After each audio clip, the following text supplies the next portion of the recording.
మగాళ్ళు 3 రకాలుగా ఉంటారు. ఒకరు విల్ పవర్ ఉన్నటువంటి వ్యక్తి. ఈ విల్ పవర్ ఉన్నటువంటి వ్యక్తిని మార్చలేం. అతను భార్యని తన స్థానంలో ఉంచుతాడు, తల్లిదండ్రుల్ని వాళ్ళ స్థానంలోనూ, సహోదరుల్ని వాళ్ళ స్థానంలో ఉంచుతాడు.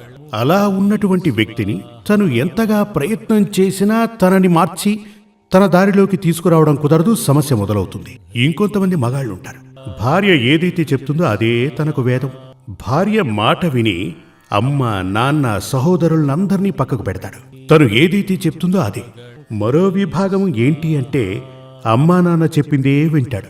భార్యని పనిపిల్లలా భావించి చూస్తుంటాడు. ఈ 3 విధానాలు తప్పే. ఈ 3 విధానాలు ఉండకూడదు. అసలు అత్తారింట్లో ఈ సమస్యలు ప్రారంభం కావటానికి ఈ అమ్మ తన బిడ్డకు ఇచ్చిన ఉపదేశమే కారణం. మీరు మీ అమ్మాయికి వివాహం చేసి పంపించి తను అక్కడ తన జీవితం సంతోషంగా గడపాలని కోరుకుంటే గనక